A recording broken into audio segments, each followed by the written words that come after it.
Welcome करतोय. जय जिजाऊ, जय जिजाऊ, जय जिजाऊ, जय जिजाऊ, जय भवानी, जय Bhavani. Thank you Avinash Bharati sir, thank you.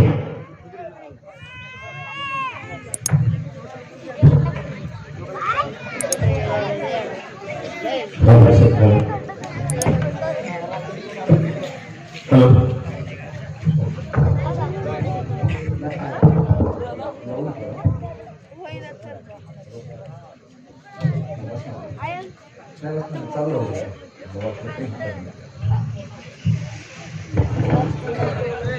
ते होते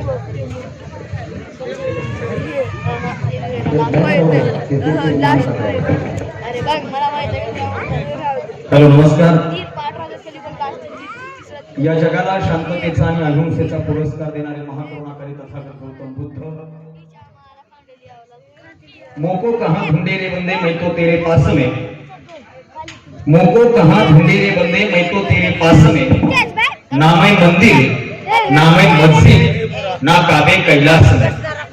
मोको कहाँ ढूंढे रे बंदे, मैं तो तेरे पास में. ना मैं मंदिर, ना मैं मस्जिद, ना काबे कैलाश में. सब सांसों की सांस में, मैं तो तेरे पास में, मैं तो तेरे पास में. या शब्दामध्ये भगवंताची खरी ओळख करून देणारे महात्मा कवी. नाचू कीर्तनाचे रंगी, ज्ञानदीप लावू जगी. या शब्दामध्ये महाराष्ट्राच्या मातीमध्ये पहिलं कीर्तन करणारे आणि महाराष्ट्राची कीर्तन परंपरा पंजाब प्रांतापर्यंत घेऊन जाणारे. म्हणून आजही पंजाबचा धर्मग्रंथ अभ्यासत असताना शुद्धधर्मी यांचा गुरु गोविंद साहेबांचा धर्मग्रंथ हातात घेतला की ज्या मराठवाड्यातल्या मातीतल्या नामदेव महाराजांची पदं माझ्यासारख्या अभ्यासकाला अभ्यासायला मिळतात ते भक्त शिरोमणी नामदेव महाराज. जेव्हा इथल्या समाजाला जडजड तत्वज्ञान पचत नव्हतं, पटत नव्हतं, समजत नव्हतं, तेव्हा आपल्या विनोदी शैलीतून विडंबनाच्या माध्यमातून महाराष्ट्राच्या मातीमध्ये भारुडाच्या निमित्तानं समाज प्रबोधन करणारे संत एकनाथ महाराज. वारकरी संप्रदायाचा कलश तुमचा माझा जगण्याचा पाया असणारे आणि तुमचा माझा स्वाभिमानी कराताट करणारे, ज्यांच्या जयंतीच्या निमित्तानं आपण आज इथे एकत्रित आलेलो आहोत, त्या छत्रपती शिवाजी महाराजांचे खरे गुरु जगद्गुरु तुकाराम महाराज. ज्या छत्रपती शिवाजी महाराजांच्या जयंतीचं औचित्य साधून आपण एकत्रित आलात, त्या छत्रपती शिवाजी महाराजांना जन्म देणाऱ्या आणि इथं रयतेचं राज्य उभं राहिलं पाहिजे, रयतेचं राज्य निर्माण झालं पाहिजे म्हणून स्वराज्याचा संकल्प करणाऱ्या स्वराज्य संकल्पिका राष्ट्रमाता राजमाता जिजाऊ साहेब. स्वराज्य संकल्पक शहाजीराजे भोसले. आणि 33 कोटी देवांची हजारो मंदिर असतील, 33 कोटी देवांची हजारो मंदिर असतील, परंतु आमच्या या देवाचं एकही मंदिर नाही, परंतु 33 कोटी देव ज्याच्यामुळे मंदिरामध्ये आनंद आणतात ना, तो महाराष्ट्राचा राज्य दैवत शिवछत्रपती शिवाजी महाराज. आदर्श सुपुत्र कसा असावा, बापानं सुरू केलेला राज्यकारभार पुढे अभ्यासपणे टिकला पाहिजे.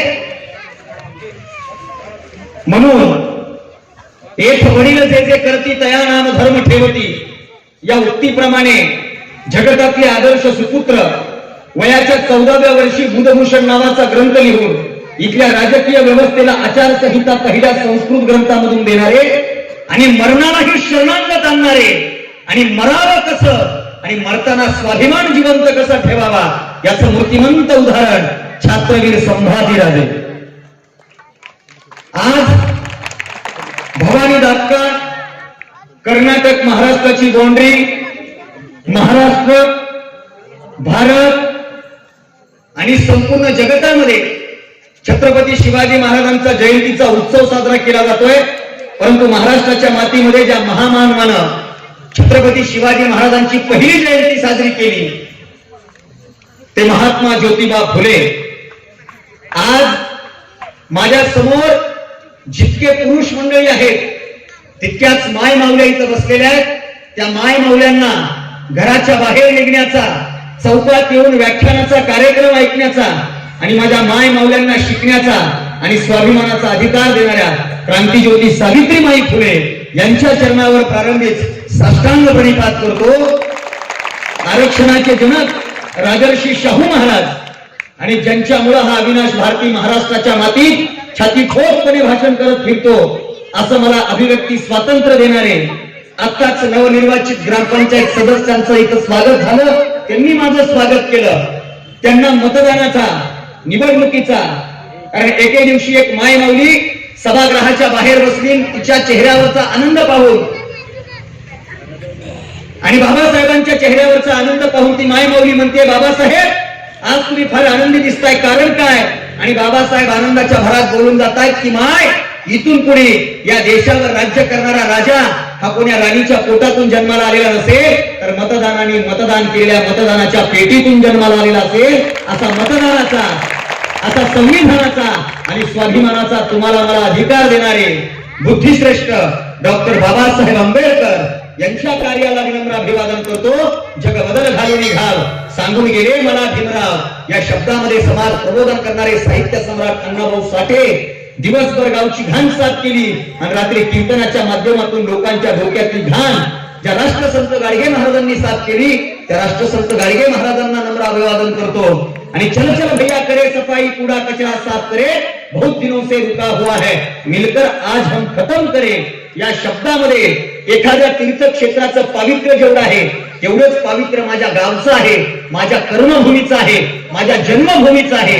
आणि तीर्थक्षेत्रापेक्षाही स्वतःच्या गावाला महत्व देणारे आणि गावाच्या विकासाची संहिता ग्रामगीतेच्या माध्यमातून महाराष्ट्राच्या मातीला समर्पित करणारे राष्ट्रसंत तुकडोजी महाराज आणि छत्रपती शिवाजी महाराजांच्या नावासाठी आपण काय करू शकतो, तर फक्त छत्रपती शिवाजी महाराजांच्या नावासाठी आपण फक्त घोषणा देऊ शकतो. परंतु या महाराष्ट्राच्या मातीमध्ये असा वाद होऊन गेला, ज्या वादानं महाराष्ट्राच्या मातीत रयत शिक्षण संस्थेच्या माध्यमातून छत्रपती शिवाजी महाराजांचं नाव देऊन पहिलं अनाथ मुलांचं वसतिगृह, गोरगरीब मुलांचं वसतिगृह सुरू केलं आणि वसतिगृहाला छत्रपती शिवाजी महाराजांचं नाव दिलं. आणि त्या काळचा एक राजकीय नेता त्या व्यक्तीला असं म्हणाला की मी माझ्या फंडातून तुमच्या वसतिगृहाला मदत करतो, तुम्ही फक्त एक काम करा, वसतिगृहाला माझ्या बापाचं नाव द्या. तेव्हा माझे भाऊराव कडाडे सांगितलं, हा भाऊराव एखाद्या वेळेस स्वतःच्या बापाचं नाव बदलेल, पण वसतिगृहाला दिलेलं छत्रपती शिवाजी महाराजांचं नाव कधीच बदलणार नाही. असा स्वाभिमान देणारे कर्मयोगी शिक्षण महर्षी भाऊराव पाटील यांच्या चरणावर नतमस्तक होत असताना महान सिंधू संस्कृतीचा वसा आणि विचार घेऊन इथल्या मातीतल्या मूळ माणसांचं कल्याण व्हावं म्हणून ज्या ज्या महामानवांनी, ज्या ज्या महामातांनी, ज्या ज्या संत पुरुषांनी स्वतःच्या आयुष्याचं चंदन केलं आणि तुमचं माझं आयुष्य सुगंधित केलं ना, त्या तमाम महामाता, ते तमाम महावीर आणि त्या तमाम संत पुरुषांना मी अविनाश अशोक भारती प्रारंभीच तुम्हा सर्वांच्या जोरदार टाळ्यांच्या गजरात विनम्र अभिवादन करतो आणि माझ्या विचारांना सुरुवात करतो. खरं तर छत्रपती शिवाजी महाराजांच्या जयंतीचा उत्सव कर्नाटकाच्या पाट्या वाचत वाचत इथं येत असताना सुरुवातीलाच महादेवाचं मंदिर बघावं, चौकात आल्याच्या नंतर महाराजांची मूर्ती बघावी आणि इथं येण्याच्या अगोदर साक्षात भवानी मातेचं दर्शन करून इथं यावं, हे भाग्य माझ्यासारख्या एका छोट्या पोराला तुमच्या गावाला दिलं. तुमचा लखलार मी तुमचा धन्यवाद देतो. खरं तर कार्यक्रमाला सुरू व्हायला उशीर झालाय, पण असं म्हटलं जातं साहेब की वेळ दिलेली पाळत जाणे सोपे नसते आणि पंढरपूरला चालत जाणे सोपे नसते. उशीर झाला तरीही एवढ्या संख्येनं छत्रपती शिवाजी महाराजांवर प्रेम करणारे आणि त्यांचा इतिहास जिवंत ठेवणारे मर्द मावळे आणि माझ्या माता भगिनी इथं उपस्थित आहेत, माझं मन भरून आलं. त्यात जेव्हा मी इथं आलो तेव्हापासून माझ्या बद्दल बोलत असताना इतकं कौतुक चालू आहे की मराठवाड्याची बुलंद तोफ, महाराष्ट्राचा बुलंद आवाज, कवी, व्याख्याते, कीर्तनकार आणि साहेब आपल्याबद्दल असं कोणी चांगलं बोलायला लागलं की आपल्या गुदगुल्या होतात, चांगलं वाटतं. कारण काळ इतका भयानक आहे की लोक कोणाबद्दलच चांगलं बोलायला तयार नाहीत. आणि अशा काळात माझ्याबद्दल दोन्ही सूत्रसंचालन करणारे दोन्हीही सूत्रसंचालक इतकं सुंदर बोलत असतील तर मला आनंद होईल का नाही सांगा. आणि चांगलं वाटलं. हे पहा दुसरी एक विनंती आहे, तुम्हाला टाळ्या वाजवा वाटल्या ना बिंदास वाजवा. आपल्या टाळ्यावर जीएसटी नाही. जोरात वाजवा. चॉकलेट दिल्यावर टाळ्या वाजवू नका. पहिले दोघं तिघं पुढचे वाजवायले, मग मागचे म्हणत वाजवायच्यात का? हा वाजवा. का वाजवायले, त्याच्यासाठी वाजवायले काय कळना. तुम्ही जेवढ्या टाळ्या वाजवाल तेवढं मला बोलायला भूक येईल. आणि व्याख्यानात टाळ्या वाजवायची टायमिंग त्याला जमते ज्याला सकाळी पार्लेजीचं बिस्किट चहामध्ये बुडवून अंगावर न पडता खाता येतं.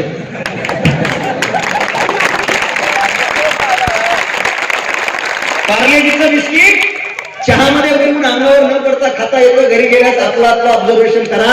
आपण चहामध्ये बुडलेलं बिस्किट चहात कितीदा पडते आणि अंगावर कितीदा पडते. बऱ्याच जणांचे तर अर्धे बिस्किट चहाच्या कपात पडतात. नंतर ते बायकोला म्हणतात चमचा घे गाळ काढायचा. असं होऊ नये. आणि मला चांगलं वाटलं दादा तुम्ही माझ्याबद्दल इतकं चांगलं बोलताय. कारण माझा अनुभव एका गावातला असा, मी एकदा एका गावात कार्यक्रमाला गेलो आणि तिथल्या निवेदकाला माझ्याबद्दल एवढं माहित नव्हतं. आणि तेव्हा माझे युट्यूबला एवढे भाषणही नव्हते.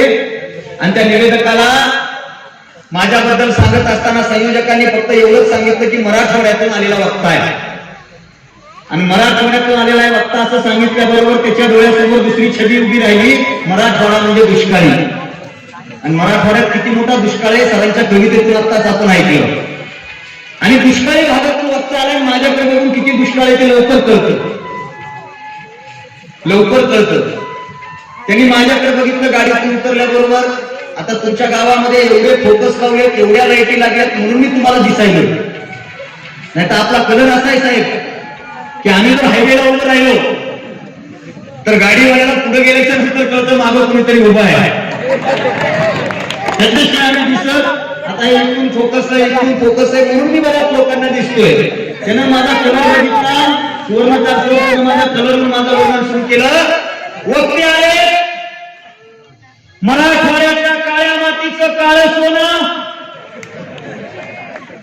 काळ्या मातीची काळी बुलंद तो, काळ्या मातीचा काळा आवाज. मला कळत ना कौतुक चालू का काळचा. ते गेलं माझ्या रंगावर. आता आपला कलरच असा आहे, पण काळा रंग निर्मितीचा रंग आहे. म्हणून व्याख्यानाचा आगाज, व्याख्यानाची सुरुवात 4 ओळीनं करतोय. माझा कीर्तनकार म्हणून उल्लेख केला. माझ्याकडे बघून मी कीर्तनकार वाटत नाही, याच्यामध्ये माझा दोष नाही. कीर्तनकार म्हणलं की लोकांच्या डोक्यात 3 गोष्टी फिटायच्या आहेत. वक्ता तुम्ही कीर्तनकार म्हणलं की त्याची भली मोठी गाडी पाहिजे, त्याची 100-150 किलोची बॉडी पाहिजे आणि त्यांना स्टाईल मध्ये ठेवलेली गाडी पाहिजे. आपल्याकडे गाडी नाही, मित्राची घेऊन फिरतो, बॉडी तुमच्या समोर उभी आहे, गाडी आता ठेवायला लागली. हा, आपल्याकडे गाडी नाही, बॉडी नाही, गाडी नाही, पण आपली गाडीवर माडी आहे. पण रोज खेडोपाडी जाऊन शिवविचारांचा सागर करत फिरणार हे पोरगा महाराष्ट्राच्या कानाकोपऱ्यात फिरतंय. आणि आज तुमच्या गावात याच निमित्तानं यायचा योग आहे. आणि काळ्या रंगाबद्दल उल्लेख केला मी. काळा रंग निर्मितीचा रंग आहे. म्हणून व्याख्यानाचा आगाज वामनदादांच्या 4 ओळी गाऊन तुमच्या समोर व्याख्यानाचा आगाज करतो. वामनदादांनी काळ्या रंगाबद्दल फार सुंदर बोलले आणि काळ्या रंगाबद्दल लोक चांगले बोलतात साहेब. हा, तुम्ही माझ्याकडे बघत होता. काळ्या रंगाबद्दल लोक चांगलं बोलतात. गावामध्ये एखादं काळं पोरगा असू दे, आपलं गाव म्हणते काय दिसतंय इच्छेलावण. आणि एखादं गोरख पान असू दे, लोक म्हणतात काय दिसतंय निवड पांढरी पान. काळ्या रंगाबद्दल गाणे, गोरे रंग पिणे इथं ना. आणि काळ्या रंगाबद्दल गाणे, हम काले है तो क्या हुआ. हा काळ्या लोकांचा आवाज होता साहेब. आपली आवाज आहे, आपला आवाज. आणि काळा रंग निर्मितीचा रंग आहे. म्हणून व्याख्यानाची सुरुवात वामनदादा कर्डक, लोककवी वामनदादा कर्डकांनी लिहिल्या 4 ओळींनी करतो. वामनदादा लिहितात, काळ्या धरणी वरले काळे, काळ्या धरणी वरले काळे, काळे विणले जाळे, करील काही, करील काही, काळ्या करणी सवय, तुफानातले दिले, तुफानातले दिले, तुफानातले दिले, तुफानातले व्हायचंय ते तुफानातला व्हावा. आतमध्ये देवघरात कुठंतरी एखादा दिवा लावलेला असतो, माय मावल्या विजून येऊन त्याच्यावर मिक्सरचं भांड ठेवतात. त्या दिव्यापेक्षा जो तुफानातला दिवा असतो ना, तो कमी दिवस राहिला तरी काही फरक पडत नाही, पण त्याच्यामधून निर्माण होणारी क्रांती ही सगळ्यात मोठी क्रांती असते. आणि असाच आपल्या आयुष्यात आदिलशाही निजामशाही नावाचं जेव्हा तुफान आलं होतं आणि त्या तुफानामध्ये तुमच्या माझ्या आयुष्यावर अमावस्येचा काळ होता आणि आया बहिणींच्या इज्जतीची लक्कर वेशीवर काढली जात होती, मंदिरं उद्ध्वस्त केली जात होती आणि मराठी माणसाचा स्वाभिमान गळून पडला होता ना, तेव्हा त्या तुफानामध्ये माँसाहेब जिजाऊंच्या पोटी 19 फेब्रुवारी 1630 ला एका दिव्याला जन्म घेतला आणि तुमचं माझं आयुष्य सुवर्ण अक्षराने लिहून टाकलं. छत्रपती शिवाजी महाराज ज्यांच्याकडे आम्ही सूर्य म्हणून पाहतो. एक दिवा जेव्हा सूर्य होतो तेव्हा त्याच्यातून काय परिवर्तन होतं आणि व्हायचंय तर तुफानातला दिवा व्हावं. आणि तुफानातला दिवा होणं सोपी गोष्ट नसते साहेब. हल्ल्यावरती होती हल्ले होतात. तुकारामांवर हल्ला झाला, तुकारामांच्या कीर्तनावर बंधने आले, तुकारामांची गाथा इंद्रायणीच्या डोहामध्ये उडवावं लागली. परंतु असं असताना सुद्धा तुकारामांनी स्वतःचं अस्तित्व निर्माण केलं. म्हणून हल्ल्यावरती होती हल्ले होत आहेत, होत राहतील. पानसरेंवर हल्ला झाला, कलबुर्गीवर हल्ला झाला, दाभोळकरांवर हल्ला झाला.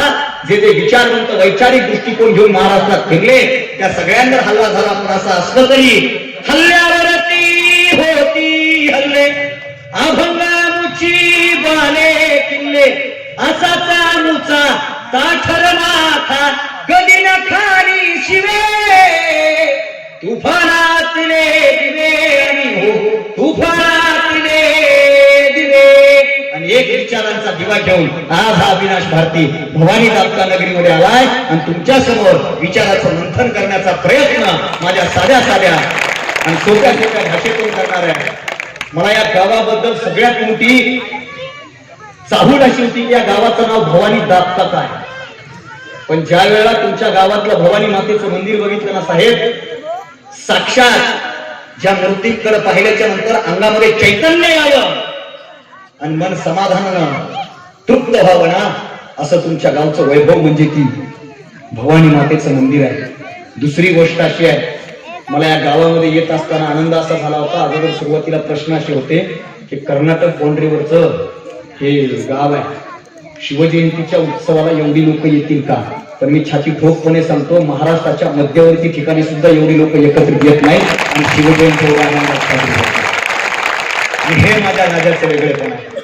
अरे महाराष्ट्रच नाही, कर्नाटकच नाही, देशातल्या प्रत्येक राज्यात आणि देशात सोडा देशाच्या बाहेर जवळजवळ 124 देशामध्ये छत्रपती शिवाजी महाराजांच्या जयंतीचा उत्सव अभिमानानं आणि स्वाभिमानानं साजरा होतो. दुसरी गोष्ट आहे, मला दुसरी गोष्ट इतकी आवडली की या गावातली शिवजयंती वैचारिक दृष्ट्या होते. व्याख्यानाच्या निमित्तानं तुमची शिवजयंती होते. तुमच्या गावावर महाराजांची आणि भवानी मातेची कृपा कायम म्हणजे कायम राहणार. नाहीतर शिवजयंतीचं स्वरूप बदललंय दादा, शिवजयंतीचं स्वरूप. दुसरी आनंदाची गोष्ट या शिवजयंतीचं मला आवडलेली गोष्ट, या शिवजयंतीला लहान लेकरं बसलेले, तरणे पोरं आहेत, माय मावल्या आहेत आणि त्याच्या पलीकडे जाऊन वयोवृद्ध म्हातारे माणसंही तेवढ्याच संख्येनं शिवजयंतीच्या कार्यक्रमाला तुमच्या गावात उपस्थित आहेत. हे तुमच्या गावचं वेगळेपण आहे. नाहीतर बऱ्याच भागात 2 टप्पे पडलेच आहेत, 2 टप्पे. म्हाताऱ्या माणसाला शिवजयंतीकडे चल म्हणलं, आपल्याला कुठं बाबा पोरासोरांनी शिवाजी महाराजांची जयंती करावी, आपलं काय खरंय, आपण जय म्हणलो तर आपलं. पण असं असताना सुद्धा तुमच्या गावात ते वयोवृद्ध माणसं इथे येऊन बसले का, कारण त्यांना माहिती आपल्या आयुष्यात म्हातारपण आणि आपण आयुष्य जगलोय ते महाराजांच्या स्वाभिमानामुळे, महाराजांच्या प्रेमामुळे. दुसरी गोष्ट, मला या बाबांचा परिचय करून देत असताना मला गजानन सुवर्णकार सरांनी सांगितलं की हा माणूस एखाद्या वेळेला देवाची पूजा नाही करणार, पण चौकात शिवाजी महाराजांची पूजा करतो का, कारण त्या देवामुळं मंदिरातला देव सुरक्षित आहे. तुमच्या गावात शिवाजी महाराजांचं स्मारक आहे म्हणजे तुम्हाला 364 दिवस शिवाजी महाराजांचं स्मरण आहे. नाहीतर शिवजयंती बी टेम्पररी झाली, टेम्पररी. फक्त 19 फेब्रुवारी जवळ आली की सगळे महाराजांचे भक्त. पुन्हा विचारायचं आणि शिवजयंती वैचारिक होते हे माझ्यासाठी समाधानकारक आहे. कारण दादा एकदा 2 वर्षापूर्वी एका गावामध्ये शिवजयंतीच्या निमित्तानं जात होतो आणि एका शहरात घुसलो, ट्रॅफिक जाम झाली. मला ड्रायव्हरनं सांगितलं, सर पुढून शिवाजी महाराजांच्या जयंतीची रॅली येते, त्याच्यामुळे आपल्याला थांबावं लागतं. मला हरकत नाही, महाराजांची रॅली येते ना, आपण अर्धा तास 1 तास ट्रॅफिक मध्ये अडकलो तरी काही हरकत नाही का, महाराजांची मिरवणूक आहे. पण जशी जशी मिरवणूक जवळ येत होती ना तसं वाईट वाटत होतं का. मिरवणूक जशी जवळ आली, पाठीमागं छत्रपती शिवाजी महाराजांची मूर्ती एका ट्रॅक्टर मध्ये ठेवलेली, ट्रॅक्टर सजवलेलं, नारळाचे केळीचे फाटे लावून, फुलं लावून, मध्ये देखावा उभा केलेला, लहान लहान पोरं मावळे होऊन शिवाजी महाराजांच्या समोर उभे केलेले, महाराजांवर एक फोकस लावलेला, ट्रॅक्टरच्या समोर एक फोकस लावलेला, त्याच्या समोर डीजे लावलेला आणि डीजेवर आमची मावळी नाचायलेली, गाणं लागलेलं शांताबाई.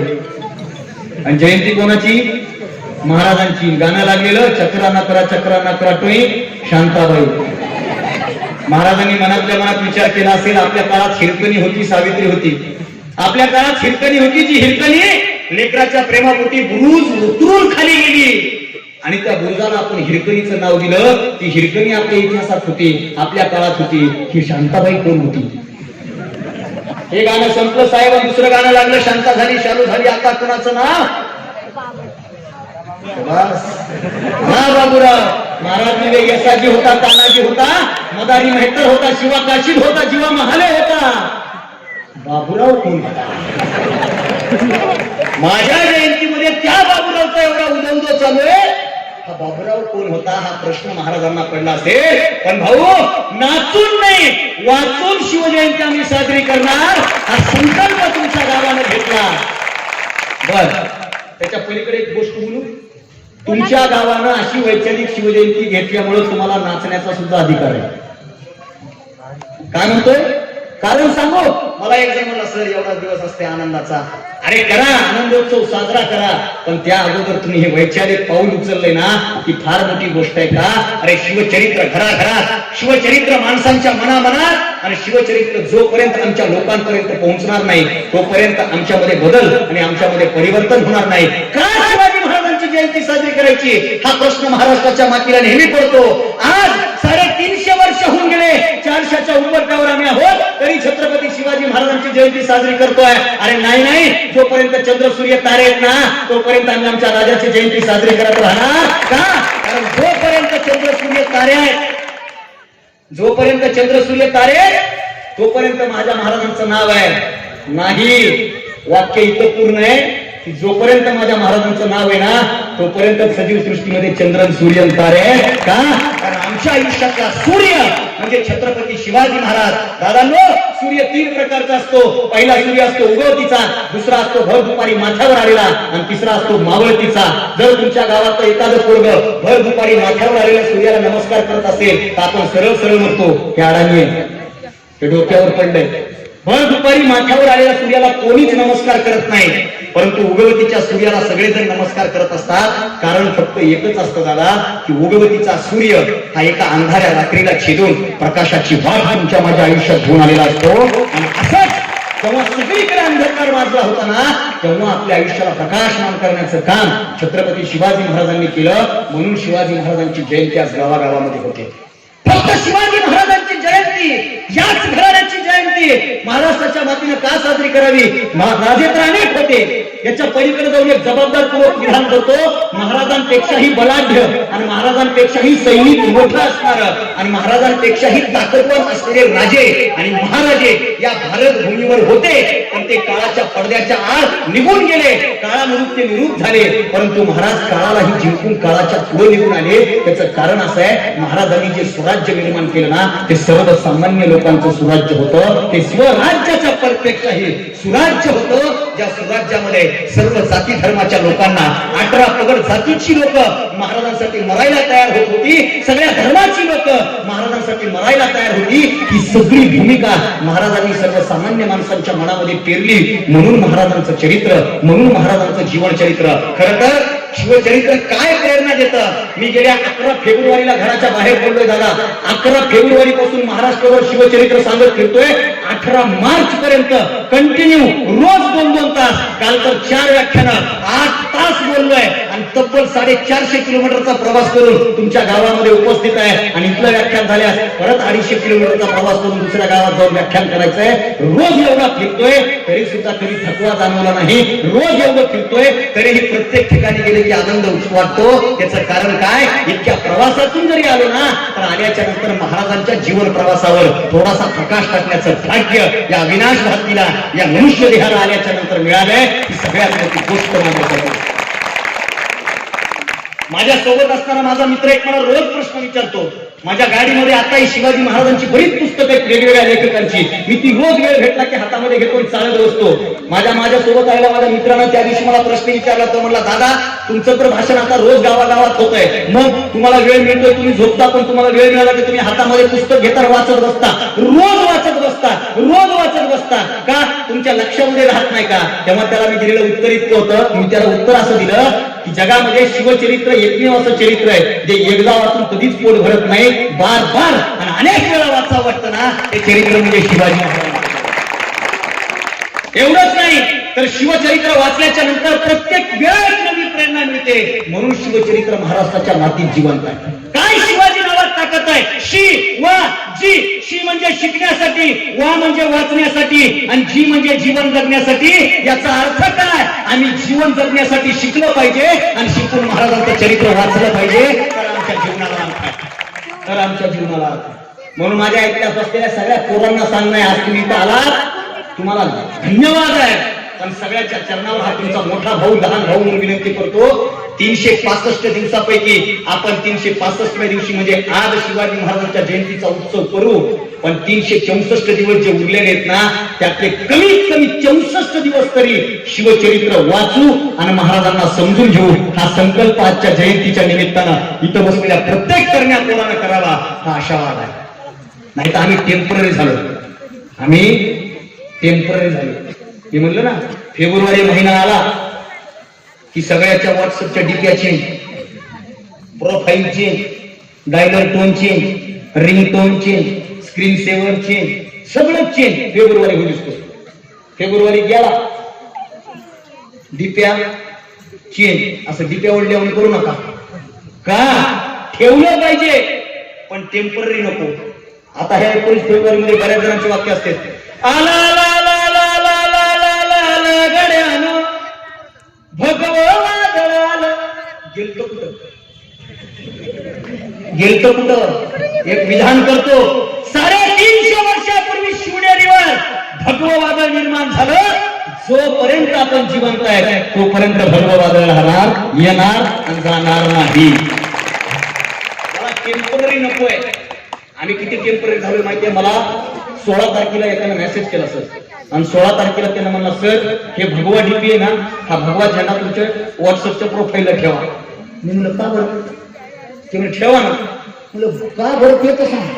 ते म्हणे महाराजांना बरं वाटेल.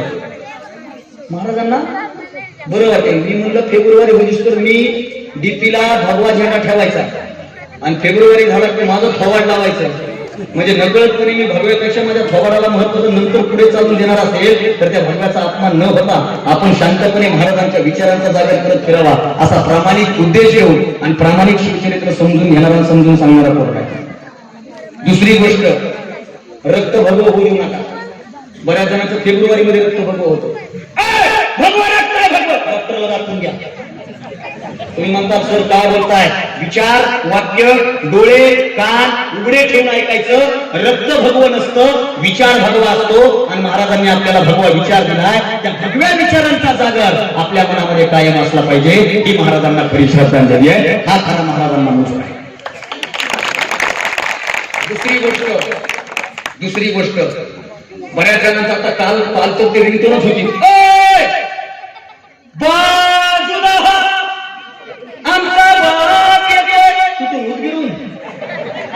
कुठून येतोय? कारण सांगू दादा, कारण सांगू. मला तुम्हाला प्रश्न विचारायचा आहे, महाराज येणार आणि जाणार आहेत का? मला कोणावरही बोलायचं नाही, पण एक सांगतो, मध्यंतरीच्या 2 वर्षापूर्वी सरकारनं निर्णय घेतला. तो निर्णय असा होता की गड किल्ल्यांचं हॉटेल होणार, तिथं लग्न समारंभ होणार, तिथं पार्ट्या होणार. आणि किल्ल्यांचं हॉटेलीकरण होणार हा निर्णय महाराष्ट्राच्या मातीमध्ये घेण्यात आला. सकाळी 11 वाजता निर्णय पारित झाला आणि संध्याकाळी 4 वाजता निर्णय कॅन्सल करावा लागला. आणि मला माझ्या महाराष्ट्रातल्या सगळ्या तरण्या पोरांचा अभिमान वाटला, कारण महाराष्ट्रातला प्रत्येक तरुण पोरगा रस्त्यावर आला होता आणि सांगितलं होतं गड किल्ले आमच्या महाराजांची अस्मिता आहे, त्याचा असा मी अपमान होऊ देणार नाही. पण गड किल्ल्याच्या निमित्तानं छत्रपती शिवाजी महाराज आपल्या जिवंत आहेत. गड म्हणजे स्वाभिमान आहे, अभिमान आहे. त्या गड किल्ल्यात आमचे महाराज जिवंत आहेत, हा इतिहास आहे. त्याच्या पलीकडे जाऊन आता सगळं भगवं वातावरण झालंय. शिक्षणाचं लहान मुली मोठा घास घेऊन माझ्या सगळ्या तरुण बांधवांना देतो. बऱ्याच पोरांनी गाडीला झेंडे बांधले. गाडीला बांधा, आपला आनंद उत्सव आहे, आपणच झेंडे बांधले पाहिजे. पण सगळ्याच्या चरणावर प्रार्थना आहे, जोपर्यंत तुमच्या गाडीला भगवा झेंडा आहे, तुमच्या गाडीची स्पीड 50च्या वर नाही गेली पाहिजे आणि तुमच्या गाडीमुळे दुसऱ्याला त्रास नाही झाला पाहिजे. ही जर काळजी आपण नाही घेतली तर महाराजांच्या विचारांचा अपमान. याच्या पलीकडे जाऊन एक गोष्ट सांगतो, तुम्ही छत्रपती शिवाजी महाराजांचं नाव घेता, तुम्ही छत्रपती शिवाजी महाराजांचा फोटो गाडीवर लावता, तुम्ही छत्रपती शिवाजी महाराजांचं नाव जगदंब महाराज, राजे, मुद्रा, आमचा स्वाभिमान किंवा शिवमुद्रा आपल्या गाडीवर लावता, तर आपलं पहिलं कर्तव्य असे की ती गाडी कधीच बियर बारच्या समोर लागली नाही पाहिजे आणि महाराजांचा अपमान नाही झाला पाहिजे. हा शिवाजी महाराजांचा विचार आहे. एखाद्या पोराच्या गाडीला जर जगदंब लिहिलं असेल आणि तो पोरगा जर 80च्या स्पीडनं गाडी चालवत गावात एखाद्या मुलीला कट मारत असेल तर त्याला अधिकार नाही महाराजांचा गाडीला फोटो लावावा आणि महाराजांचा अपमान करून घ्यावा. मी हे बोलतोय बोलतोय का महाराजांनी आपल्याला पहिली गोष्ट काय दिली आहे त्या विषयानं आपल्या व्याख्यानाची सुरुवात करत असताना शिवचरित्र आपल्याला माहिती आहे. तुम्हाला शिवचरित्रातले महत्वाचे मुद्दे काय माहितीये? शिवाजी महाराजांनी अफजल खानाला टर टर टर टर फाडलं. अफजल खान फाडला गेला हे आपल्याला पाठ आहे. लाल महालामध्ये घुसून शाहिस्ते खानाची बोट शिवाजी महाराजांनी कापली आपल्याला माहिती आहे. औरंगजेबाच्या दरबारामध्ये जाऊन खमोश म्हणून औरंगजेबाचा अपमान करणारा राजा आणि छाती ठोकपणे महाराष्ट्राचा स्वाभिमान दाखवून देणारा राजा आपल्याला माहिती आहे. पण ढाल तलवारीच्या पलीकडे माझ्या छत्रपती शिवाजी महाराजांनी काय केलंय हा इतिहास मला तुमच्या समोर तुमच्या गावात सांगायचा आहे. आज माझ्या माय मावल्या इतक्या जेवढ्या स्वाभिमानानं बसल्यात, या माय मावल्यांना स्वाभिमानानं जगण्याचं अधिकार आणि माय मावल्यांना व्यवस्थित जगण्याचा अधिकार तुम्ही दिलाय ना, तर तो माझ्या छत्रपती शिवाजी महाराजांनी दिलाय. म्हणून ते काय फरक आहे शिवाजी महाराजांमध्ये बाकीच्या राजामध्ये? एक वाक्य सांगून पुढे जातो. राजे येत होते, राजे जात होते. हा राजा मेला की त्याच्या जागी दुसरा राजा बसायचा राजगादीवर. राजा आला काय गेला काय, गावागावातल्या लोकांना काही फरक पडत नव्हता. राजा यायचा, राजा जायचा. त्यांच्यावरचा अन्याय, त्यांच्यावरचे कष्ट, त्यांच्यावरचे अत्याचार सारखे चालू होते. पण छत्रपती शिवाजी महाराजांचा नाव लौकिक गावागावात एकाच गोष्टीमुळे झाला की महाराजांनी राज्य लोकांसाठी समर्पित केलं आणि लोकांना वाटेल असं राज्य उभा केलं. प्रसंग आहे, छत्रपती शिवाजी महाराजांनी तोरणा किल्ला जिंकला आणि तोरणा किल्ला जिंकून स्वराज्याचं तोरण बांधलं आणि माँसाहेब जिजाऊ आणि छत्रपती शिवाजी महाराजांनी सुराज्याच्या पहिल्या पुढच्या धोरणांना गती दिली. माँसाहेब जिजाऊ आणि छत्रपती शिवाजी महाराज स्वराज्याचे पुढचे धोरण बांधतायत आणि इतक्यामध्ये माँसाहेब जिजाऊंच्या दरबारामध्ये एक शेतकरी मळलेल्या अंगावर मळलेल्या कपड्यानं धारातीर्थी रडून रडून रडून रडून डोळे लाल झालेला एक शेतकरी हातामध्ये एका तरण्यासारख्या पोळीचं मड घेऊन माँसाहेब जिजाऊंच्या समोर आला. माँसाहेब जिजाऊंनी मावळ्यांना सांगून ते मड खाली ठेवायला लावलं. माँसाहेब जिजाऊंनी विचारलं झालंय काय? त्या शेतकऱ्याला बोलता येत नाहीये, तोंडातून शब्द निघत नाहीये, भुंका दाटलेला आहे, डोळ्यातून सारखं पाणी चालू आहे. माँसाहेब जिजाऊंनी धीर दिला आणि विचारलं झालंय काय? तसा तो जोरात कडाडला. कडाडचा तोंडातून एकच वाक्य निघालं, राजाच्या पाटलानं माझ्या मुलीवर बलात्कार केला, बलात्कार केला. तसा जिजाऊंच्या डोळ्यामधून अश्रू वाहतायत, जिजाऊंच्या डोळ्यातून आग वाहतीये, लाले लाल डोळे झाले.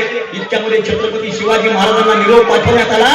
छत्रपती शिवाजी महाराज माँसाहेब जिजाऊंच्या समोर आले, त्यांच्या समोर नतमस्तक झाले आणि येऊन जिजाऊंच्या समोर उभे राहिले आणि माझ्या माँसाहेब जिजाऊंनी पहिलं फरमान काढलं. जिजाऊ माँसाहेब म्हणाल्या की बाळ शिवा, एखाद्या वेळा तुम्ही एखादा किल्ला कमी जिंकला तरी काही फरक पडणार नाही, एखाद्या वेळा तुम्ही एखादी लढाई हरली तरी काही फरक पडणार नाही. पण मी तुम्हाला सांगते शिवा, एक गोष्ट लक्षात ठेवा, या महाराष्ट्राच्या मातीत तुम्हाला स्वतःचं राज्य प्रस्थापित करत असताना कुठल्याच आयाभूमीच्या इज्जतीला धक्का लागला नाही पाहिजे. हा पहिला संदेश जोपर्यंत तुम्ही तुमच्या जीवनात आणणार नाही. छत्रपती शिवाजी महाराजांनी सगळा प्रसंग ऐकून घेतला आणि येसाजीला 2 मावळ्यांना रांजा नावाच्या गावात पाठवलं. पाटलाच्या वाड्यात येसाजी 2 मावळे जण उभे राहिले आणि हात मारले, पाटील तुम्हाला शिवाजी महाराजांनी बोलवलंय. तसा दारूच्या नशेमध्ये मनमस्त असलेला पाटील कळाला, कोण शिवाजी महाराज, कुठला शिवाजी महाराज?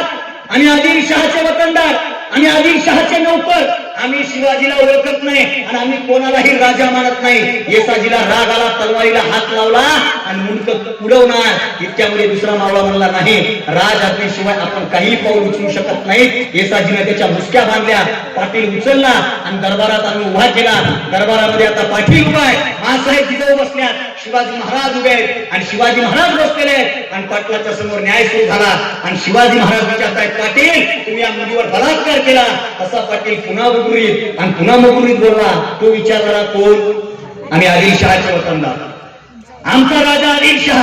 आतापर्यंत आम्हाला त्याने प्रश्न विचारला नाही. हे सगळे वतनदारी आमचे, या वतनदारीत कसं वागायचं कसं जगायचं आम्हाला माहिती आहे आणि आमचे राजे आम्हाला कोणी काही विचारायचं नाही. परत येसाजीला राग आला, तलवारीकडे हात दिला. महाराजांनी खुणावला, नाही, जोपर्यंत तो अपराध कबूल करणार नाही तोपर्यंत शिक्षा करण्याचा अधिकार आपल्या तत्वामध्ये बसत नाही. आणि शेवटी शिवाजी महाराजांनी विचारलं पाटील करायला, हो केला बलात्कार आणि आम्ही कोणत्याही मुलीचा कुठल्याही स्त्रीचा भोग घेऊ शकतो. आम्हाला आदिलशहाने दिलेली ही फरमाईश आहे, आम्हाला आदिलशहाने दिलेली ही परवानगी आहे. आणि कोणाचाही बलात्कार करू शकतो. कोणीच आमच्याबद्दल तक्रार आदिलशहापर्यंत आतापर्यंत केली नाही. हा तक्रार करणारा कोण आणि तू आम्हाला न्याय देणारा कोण? आणि जशी त्यानं खुन्याची कबुली केली, मासाहेब जिजाऊंनी डोळ्यातून आज्ञा दिली आणि छत्रपती शिवाजी महाराजांनी फरमान काढलं आणि पाटलाचे हात काय कलम केले, डोळे फोडले आणि फाशीची शिक्षा महाराष्ट्राच्या मातीमध्ये जागच्या जागी देणारा राजा म्हणजे छत्रपती शिवाजी महाराज.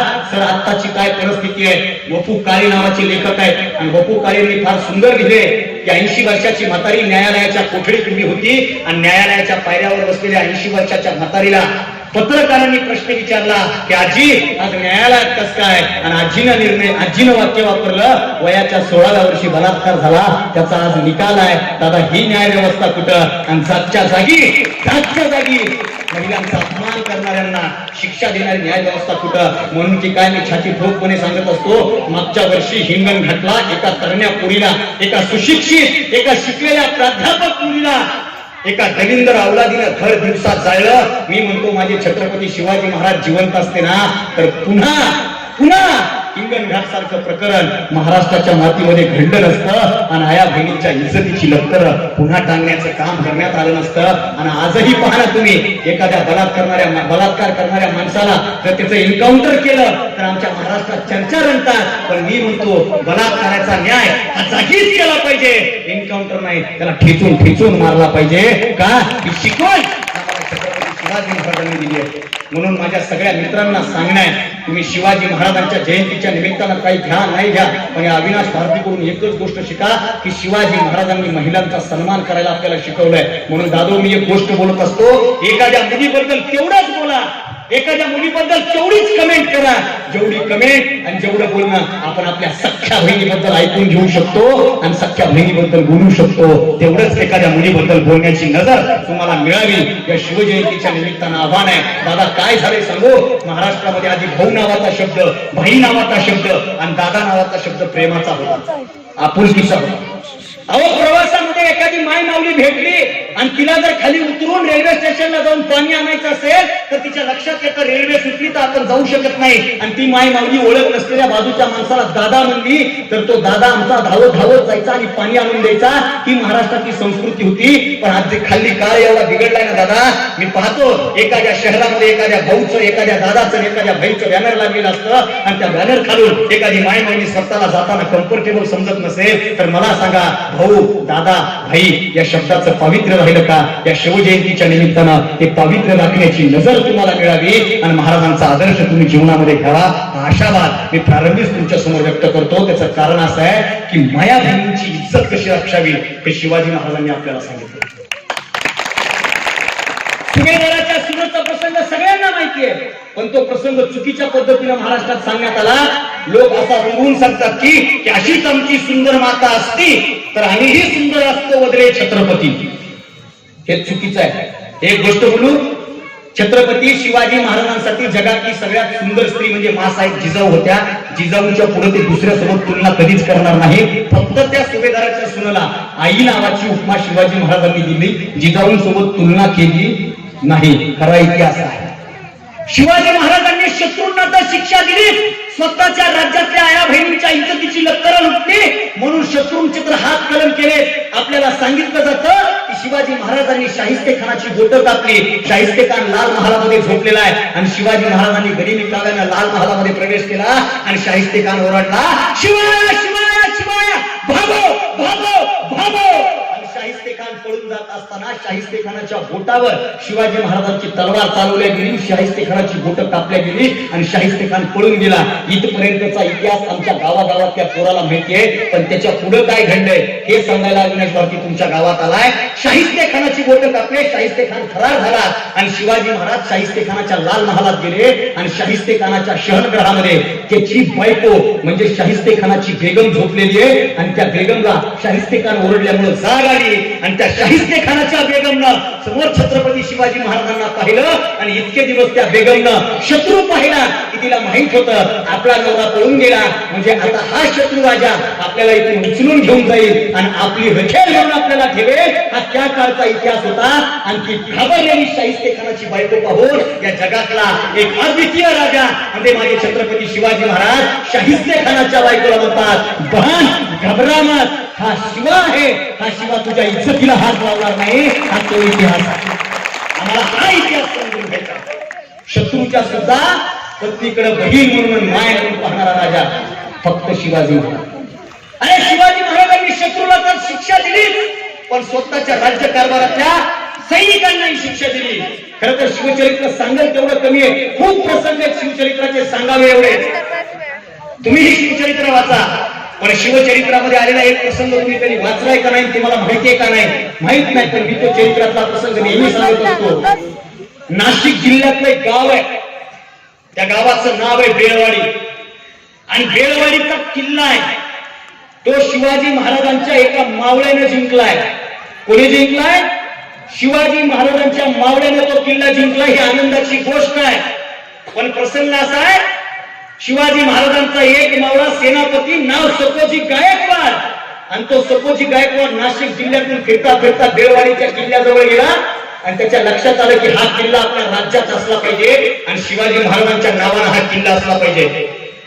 आणि तो सपोजी गायकवाड महाराजांना पत्र लिहितो. पत्रामध्ये असं म्हणतो की राजे बेळवाडीचा किल्ला जिंकूया आणि महाराज आज्ञा देतात किल्ला जिंकून वापस या. आणि सपोजी गायकवाड बेळवाडीच्या किल्ल्याला वेढा देतो. सपोजी गायकवाड महाराजांचा सेनापती, महाराजांचा सरदार, महाराजांचा मावळा बेळवाडीच्या किल्ल्याला वेढा देतो आणि बेळवाडीचा किल्ला जिंकण्यासाठी तयार होतो. 1 दिवस जातो, 2 दिवस जातो, 3 दिवस जातो आणि 7व्या 8व्या दिवशी सपोजी गायकवाडाच्या असं लक्षात येतं की या किल्ल्याचं रक्षण करणारा किल्लेदार हा कोणी पुरुष नाही तर एक बाई आहे. तिचं नाव आहे सावित्रीबाई देसाई. सावित्रीबाई देसाई या किल्ल्याचे किल्लेदार आहे आणि लगेच आमच्या मावळ्याचं रक्त म्हणतं, अरे बाई आहे म्हणल्यास काय, आपल्या डाव्या हाताचा मुळे आता आपण किल्ला जिंकू. आणि मदमस्त अवस्थेत सपोजी गायकवाड किल्ल्यावर चाल करून जातो. 1 दिवस 2 दिवस नाही, 27 दिवस लढाई चालते. 27 दिवस आणि माझी सावित्री 27 दिवस सपोजी गायकवाडाला अडवते. सपोजी गायकवाड म्हणजे शिवाजी महाराजांचा सेनापती, त्याला सावित्री अडवते आणि 28व्या दिवशी सपोजी गायकवाड किल्ला जिंकतो. किल्ल्यामध्ये प्रवेश करतो, विजयाचा शंख वाजतो, महाराजांपर्यंत निरोप जातो की सपोजी गायकवाडानं बेळवाडीचा किल्ला जिंकला. महाराजांना आनंद होतो आणि महाराज सपोजी गायकवाडांच्या बक्षिसाची तयारी करतात. बक्षिसाचं ताट समोर आणून ठेवतात आणि आज्ञा देतात की सपोजी गायकवाड वापस आले की त्यांचा सत्कार करा, त्यांना बक्षीस द्या, त्यांचा सन्मान करा आणि सन्मानानं त्यांना विदा करा. की आज्ञा छत्रपती शिवाजी महाराज देतात तिकडं आणि तिकडं बेळवाडीच्या किल्ल्यामध्ये काय घडलं, सपोजी गायकवाड किल्ल्यात गेला, समोर सावित्री उभी दिसली आणि सपोजी गायकवाडातला मर्दानी कोण जागं झालं आणि सपोजी गायकवाड म्हणला, बाई सारखी बाई आणि माझ्यासारख्या मर्दाला अडवतेस काय. आणि सूड भावनेनं शिवाजी महाराजांचा मावळा सपोजी गायकवाड सूड भावनेनं सावित्रीवर बलात्कार करतो आणि हा निरोप माझ्या छत्रपती शिवाजी महाराजांच्या कानावर येतो. महाराज म्हणतात माझा जरी मावळा असला तरी आता त्याचे बक्षीस द्यायची पात्रता नाही. ते बक्षिसाचं ताट मागे काढा, त्याचे हात कलम करा, त्याचे पाय कलम करा, त्याचे डोळे फोडा, त्याला कोठडीमध्ये टाकून द्या. अरे माझा जरी असला, माझा भाव वंचितला जरी असला ना, आणि ती परस्त्री शत्रू राष्ट्राची जरी स्त्री असली ना, तर स्त्रीचा सन्मान कसा करावा हे माझ्या राजानं जगाच्या पाठीवर सगळ्या जगाला दाखवून दिलं. म्हणून छत्रपती शिवाजी महाराज जगतामध्ये विश्ववंद्य झाले. म्हणून की काय, छत्रपती शिवाजी महाराजांचं देहावसन झालं आणि औरंगजेबाच्या कानावर खबर गेली, तेव्हा औरंगजेब आपली नमाजाची चटई घेऊन आपल्या नमाज पढायच्या रूम मध्ये गेला, खोलीमध्ये गेला, चटई टाकली आणि चटई टाकून नमाज पढली. आणि नमाज पढ़त असताना तो औरंगजेब अल्लाहकडे हात करून म्हणतोय, या खुदा अपने जन्नत के दरवाजे खुले रखना, औरत की इज्जत करने वाला एक सच्चा ईमानदार योद्धा तेरे दरबार में आ रहा है. ही भावना छत्रपती शिवाजी महाराजांबद्दलची दुश्मनांच्या सुद्धा मनात होती. दुश्मनांच्या सुद्धा शिवाजी महाराजांच्या नंतर तोच औरंगजेब म्हणतो की मी जगतामध्ये सगळीकडे राज्य केलं, मला सोपं गेलं, पण सह्याद्रीच्या कुशीमध्ये आणि महाराजांच्या समोर राज्य प्रस्थापित करणं मला फार अवघड गेलं. भले भले योद्धे मला शरण आले, पण शिव नावाचा छावा मेरे शरण में कभी नाही आया. हा औरंगजेब त्या काळात म्हणतो ना, हे माझ्या राजाचं वेगळंपण आहे. अरे इंग्रजी राजवट आमच्या भारतामध्ये आली ना, त्या इंग्रजी राजवटमधला पहिला गव्हर्नर, त्या गव्हर्नरचं वाक्य त्याच्या खोलीमध्ये, त्याच्या डायरीमध्ये लिहून ठेवलंय की 10 ते 15 वर्ष आणि 20 वर्ष जर छत्रपती शिवाजी महाराज महाराष्ट्रामध्ये राहिले असते ना, तर इंग्रजांनी या भारतावर राज्यच केलं नसतं. हा इंग्रजी गव्हर्नर माझ्या महाराजांबद्दल बोलून लिहून ठेवतो, हे माझ्या राजांचं वेगळं. अरे व्हिएतनाम नावाचा देश अमेरिकेसारख्या देशाला हरवतो. अमेरिकेसारखा बलाढ्य देश व्हिएतनाम नावाच्या देशासमोर गुडघे टेकायला तयार होतो. आणि व्हिएतनामच्या पंतप्रधानांना विचारलं जातं की तुमच्याकडे ही प्रेरणा मिळाली कशी, तेव्हा ते सांगतात की दादा आम्ही करतो काय, तर आमच्या व्हिएतनाम नावाच्या देशातल्या पोरांना छत्रपती शिवाजी महाराजांचा इतिहास शिकवतो, म्हणून आम्ही कोणाच्या समोर जात नाही शरण. हे माझ्या राजाच्या इतिहासाचा वेगळं. ज्या पाकिस्तानाबद्दल आमचं रक्त सलसलतं साहेब, काल परवा मी व्हॉट्सअपला मेसेज बघितला, भगवा झेंडा फॉरवर्ड करा, भगवा झेंडा फॉरवर्ड करा, इतका फॉरवर्ड करा की 19 फेब्रुवारी पर्यंत पाकिस्तानात भगवा फडकला पाहिजे. तो जावायला कशाला पाकिस्तानात? अरे पाकिस्तानात भगवा झेंडा फडकेल का काही नाही मला माहित नाही, पण 5वीच्या 10वी पर्यंतच्या अभ्यासक्रमामध्ये 40 पानाचा शिवाजी महाराजांचा इतिहास पाकिस्तानात शिकवला जातो. हा माझ्या राजाचा इतिहास आहे. हे आम्हाला का नाही समजणार? हे आम्हाला का नाही समजणार? हे महाराष्ट्राचं दुर्दैव आहे दादा, की शिवाजी महाराज आपल्याला फक्त अंगात घेण्यापुरते झालेत. अंगात शिवाजी महाराजांचा इतिहास वाचा. माझ्या माय मावले इथे बसल्यात ना, या माझ्या माता माय मावल्यांना सांगणार, मी महाराज आहे, मी कीर्तनकार आहे. महाराष्ट्रात हजारो कीर्तनकार कीर्तन केले, जी कधी जाऊन आलो तुमच्या भाषेत सांगायचं झालं तर. पण तुम्हाला ही छाती ठोकपणे सांगतो, तुम्ही देवादेवतांच्या नावाला जास्त न लागता पोरांना शिवाजी महाराजांच्या चरित्राच्या नावाला लावा. तुमच्या गावामध्ये एकही माय वृद्धाश्रमाच्या दारात राहणार नाही. शिवाजी महाराजांच्या चरित्राची प्रेरणा आहे. माय मावल्यांना सांगणे, शिवचरित्राचं पारायण करायचं. बसलात ना, डोळे उघडे ठेवून भक्ती केली पाहिजे. देवाच्या नावावर आम्ही काही वाचतो, काही ते आता गुरुवार झाले असते बघा, झाले का गुरुवार? ते श्याम बाबा घरी गाणे, श्यामबालेने, कलावतीने, लीलावतीने, श्यामबालेने, वैभवलक्ष्मीचे व्रत आखले. शेवटच्या गुरुवारी 5 सुवासिनींना बोलवले, 5 जणींना 5 पीस दिले. 30 असे दिले की 3 तिसरीला दिले, त्याचा वापर बी नाही. शेवटच्या गुरुवारी 1 नारळ, 1 पीस, 1 वैभवलक्ष्मीचा ग्रंथ दिला. तो ग्रंथ आम्ही घेतला, लेंटेनवर ठेवला. लेंटेनवर वैभवलक्ष्मीच्या ग्रंथाची एवढी कल्पनी झाली, घरात काही वैभव आलं नाही. त्यांच्या टेन्शन होतं तेवढं वैभव गेलं. एक सांगू, दर गुरुवारी वैभवलक्ष्मीचं व्रत वाचण्यापेक्षा एका गुरुवारी शिवचरित्र वाचा. तुमच्या घरात वैभव वाढल्याशिवाय राहणार नाही. ती छाती ठोकून यावी असं सांगतो. आणि तुम्ही म्हणता देवाचे एवढे बोलले नाही. या व्रतावर माझ्या तुकारामांनी अभंग लिहिला नाही, या व्रतावर माझ्या ज्ञानेश्वरांनी ओवी लिहिली नाही, या व्रतावर माझ्या नामदेवांनी अभंग लिहिला नाही. आणि जर नामदेवांनी, तुकारामांनी, ज्ञानेश्वरांनी लिहिलं नाही ना, तर ते आपल्याला मान्य नाही. ते आपल्याला मान्य वाजवायचं तर जोरात वाजवा. डोळे भक्ती करणारा कोण आहे? डोळे खरी. आता ते गुरुवारच्या रविवारच्या पूजा येतात एकाच पात्रावर सूर्यचंद्र जे देवाला जमलं नाही ते आमच्या घरात पोरांना सूर्यचंद्र एका पात्रावर बघितलं. तुम्ही सूर्यचंद्र जवळजवळ बघितले का? सूर्य असल्यावर चंद्र असतो का? आणि रात्री चंद्र इकडे सूर्य असतो का? आणि रविवारी एका पात्रावर चंद्र सूर्य. आणि त्या पूजेचं वैशिष्ट्य त्या पूजेला लागणारा ढाळा तरी स्वतःच्या शेतात नसतो, दुसऱ्याच्याच शेतात आणले. त्याची पूजा केली कशासाठी? कुठल्या देवाचं? देवाच्या नावाचं काही निघतं. मध्यंतरी आमच्या अंगाजवळ निघत ते भाजीला साडी नेसवायचं आता बांगड्यांसाठी आणता का? कोणत्या देवाचं होतं माहित असतं तर सांगा मला.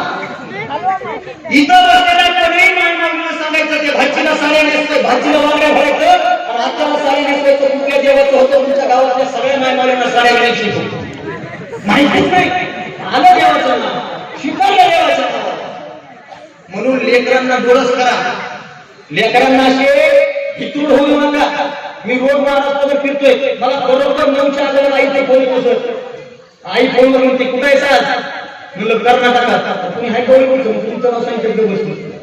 म्हणलं असं आई दुसरं वाक्य वापरते नको फिरू एवढा तब्येतीची काळजी घे कोरोना पसरायला. आणि लगेच पप्पा हातामध्ये मोबाईल घेतला. पप्पा म्हणते कुठे आहे?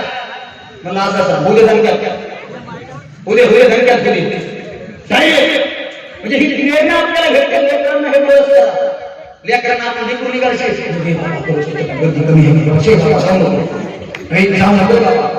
लेकराला निघाल बनवा आणि भीती घालते लेकराच्या मनात. भीती अमावस्येची रात्र जवळ आली ना गावागावात लेकरं घराच्या बाहेर निघत नाही. जशी अमावस्या जवळ आली गावागावात एक आठवण असते अमावस्येच्या रात्रीबद्दल. ती आठवण सुंदर असते. आपल्या गावच्या बाहेरचं वडाचं झाड आहे का नाही? त्या वडाच्या झाडाखाली तुझ्या पंजाच्या काळामध्ये एकानं फाशी घेतली होती. तेव्हापासून ते तिथंच आहे. ते काही काही आणि हे मोठं सांगत होतं. हे वाक्य मोठ्यानं सांगत नाही. ते वाक्य असं सांगते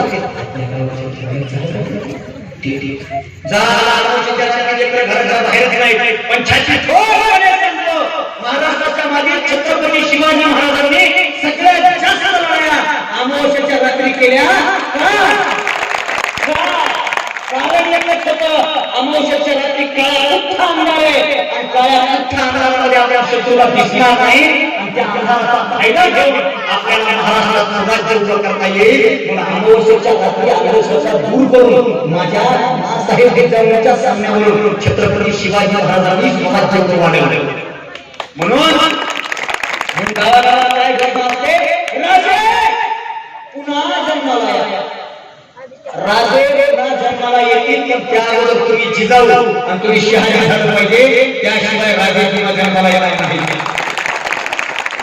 आता जन्माला येणारे राजे हातामध्ये तलवार घेणार नाही आणि हातामध्ये तलवार घेऊन ताकद ठेवणार नाही. तर आता येणाऱ्या राजांनी हातामध्ये कलम घेतली पाहिजे, हातामध्ये शिक्षण घेतलं पाहिजे आणि इथला प्रत्येक गड काबीज केला पाहिजे. आता राजगड नाही, सिंहगड नाही, काही नाही. आता कुठला गड काबीज करायचा आहे? तर आम्हाला इथला राजगड करतात. शिक्षण गड, प्रसारक गड, प्रशासन गड, वैद्यकीय गड, शैक्षणिक गड, कृषी गड. ही प्रगतीची गड आपल्या लेकरांना आता काबीज करायला शिकवा. तोपर्यंत आपल्यामध्ये परिवर्तन होणार नाही आणि तोपर्यंत आपल्यामध्ये बदल होणार नाही. आणि दुसरी गोष्ट जाती किडे वेगळे काढून टाका.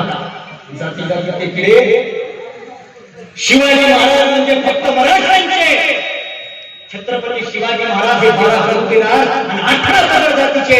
म्हणून महाराजांसाठी प्रत्येक जातीचा मावा मारायला तयार. प्रत्येक अरे महाराजांना डोळ्याला न पाहता लोक महाराजांसाठी मरायला तयार होते. इतिहासातला प्रसंग आहे. का शिवाजी महाराजांसाठी लोक मरत होते? शिवाजी महाराजांनी गावामध्ये फरमान काढलं साहेब आणि गावामध्ये दौंडी काढून सांगितलं. गावामध्ये एखादा नवा माणूस आला तर त्याला हटका.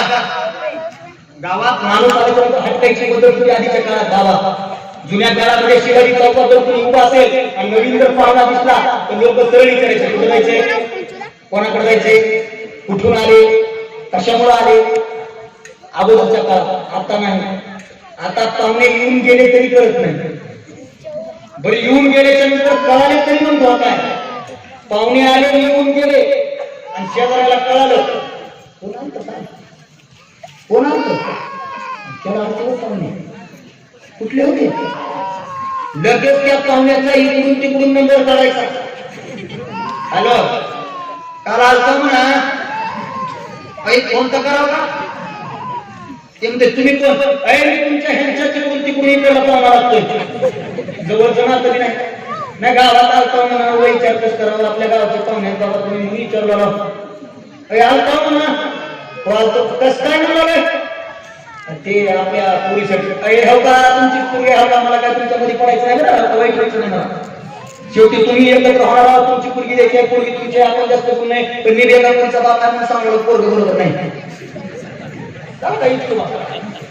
असते हातात लोक वाटतात गावाला शिवाजी महाराजांनी सांगितलं हटका पण नवीन दिसला तर हटका आणि एक दिवशीचा प्रसंग महाराजांनी त्याच्यात फरमान काढलं आता कोरोनामुळे एक गावागावात एक म्हणे बघा मीच माझा रक्षक आहे ना मीच माझा रक्षक ऐकतोय ना आपण हे मीच माझा रक्षक आताच नाही शिवाजी महाराजांच्या काळात महाराज म्हणले माझा सैनिक तुमच्यापर्यंत पोहोचल का ते मला माहित नाही तुमच्या गावात माझ्या सैनिकांना यायला किती वेळ लागेल सांगता येत नाही माझं सैनिक तुमच्या गावात यायच्या अगोदर गावातला प्रत्येक माणूस स्वतःचं रक्षण आणि गावचं रक्षण करता म्हणून पुढे आला पाहिजे की समभावाची भावना महाराजांनी सर्वसामान्य माणसाच्या मनात पेरली म्हणून एक दिवशीचा प्रसंग एक शेतकऱ्याचं पोरग काय शेतकऱ्याचं पोरग महाराजांसाठी मरायला तयार झालं कारण शेतकऱ्यांच्या जीवनात आनंदाचा दिवस आणणारा राजा म्हणजे छत्रपती शिवाजी राजा अगोदरच्या राजामध्ये माझ्या महाराजांमध्ये काय फरक आहे एकाच वाक्यात सांगतो अगोदरचं सैनिक दुश्मनांचं राजाचं सैनिक जर एखाद्या गावात आलं तर ते बांधावरून येत नव्हतं उभ्या पिकातून येत होतं आणि पिकं आडवं पाडत होतं आणि शेतकऱ्याच्या जीवनात अंधार येत होता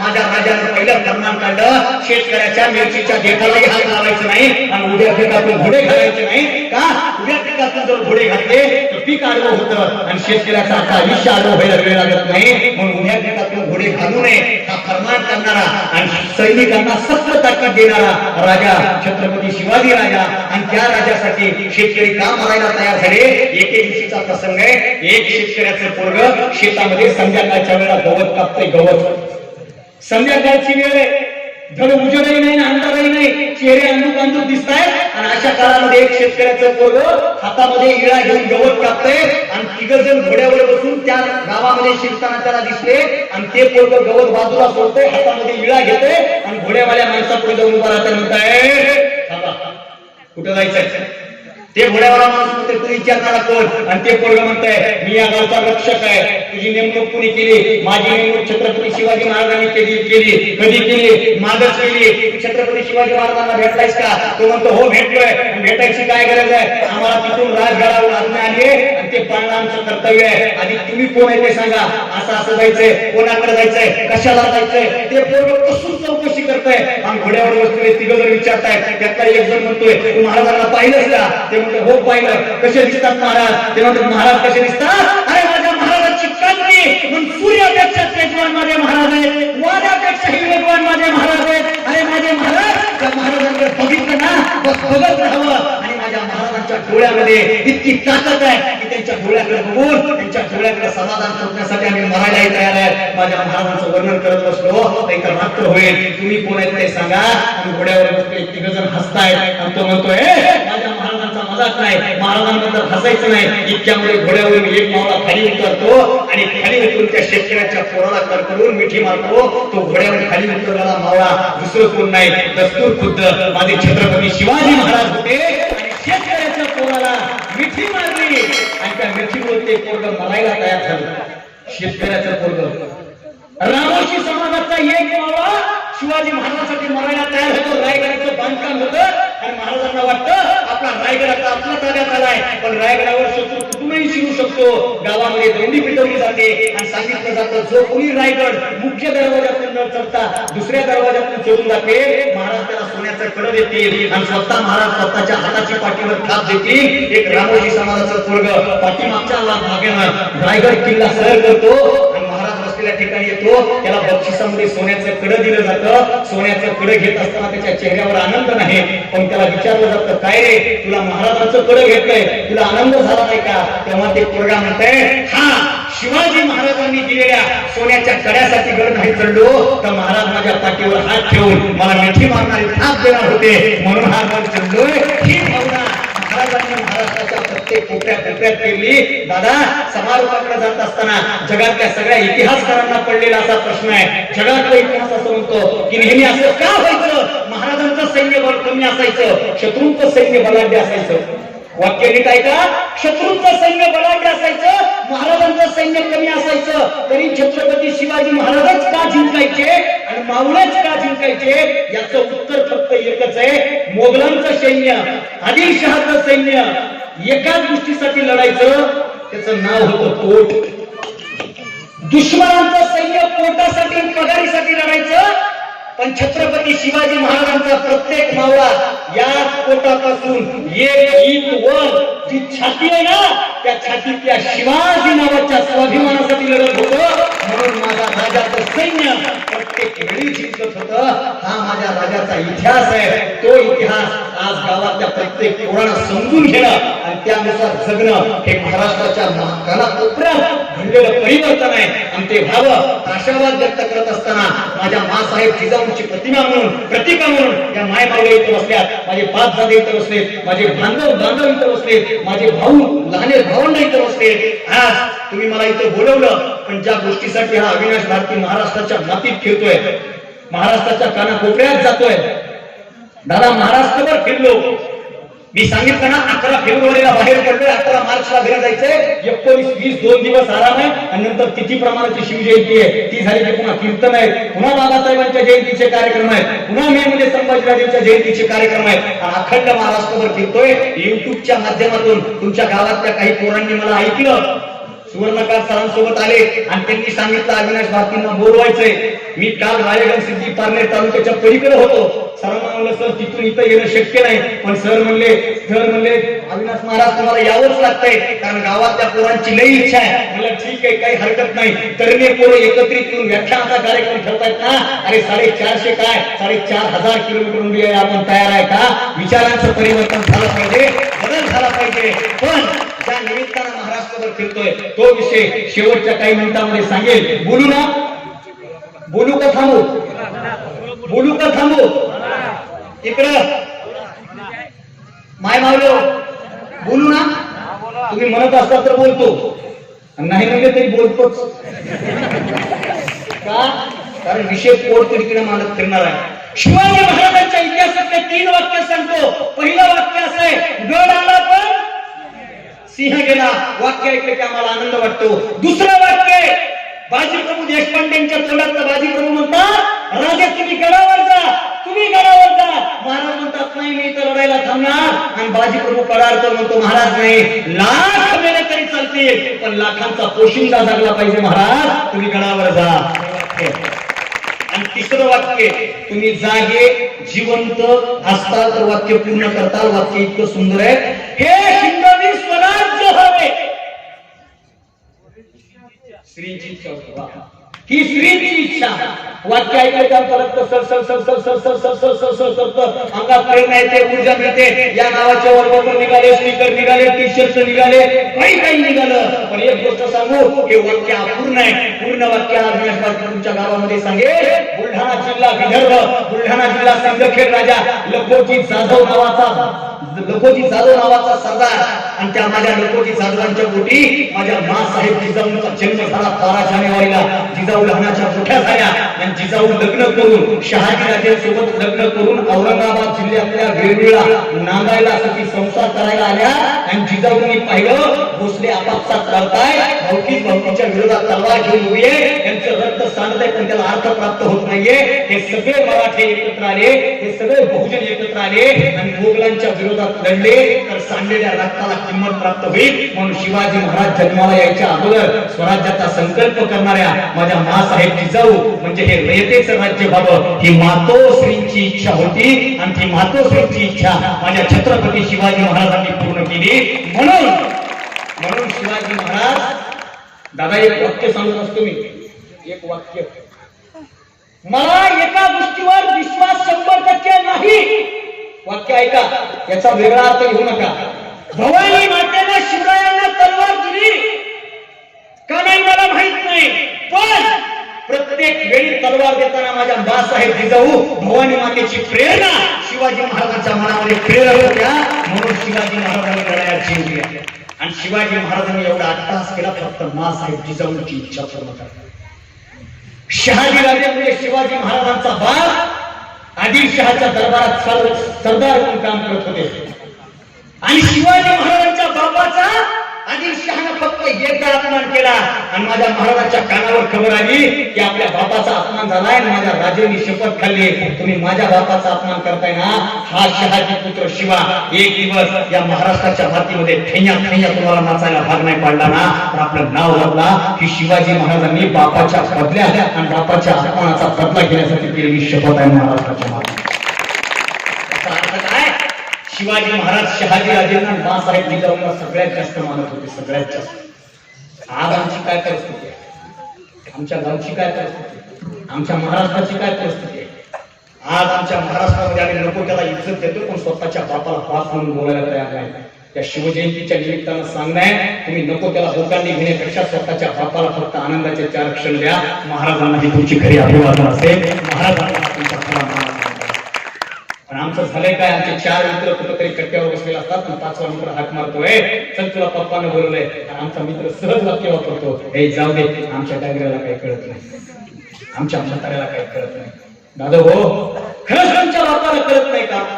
आणि खरंच तुमच्या बापाला कळत नव्हतं म्हणून तुमचा बाप रविवारच्या बाजारामध्ये गेला, 100 रुपयाची नोट बापाच्या खिशामध्ये होती, बापानं 80 रुपयाचा बाजार केला, 20 रुपये बापाच्या जवळ ठेवले होते. बापाला ऑटोवाला म्हणला, चला तुम्हाला गावामध्ये सोडतो. बापाने विचार केला, याच्या ऑटोमध्ये बसलो तर याला 10 रुपये द्यावे लागतील, आणि उद्या शाळेत जाताना जर पोराला 20 रुपये मागितले तर आपलं बाप पण कुठं कमी पडायला नको. खरंच आपल्या बापाला कळत नव्हतं म्हणून बापाने 20 रुपयाची नोट खिशात तशीच ठेवली, आणि बाप चालत चालत घरापर्यंत आला.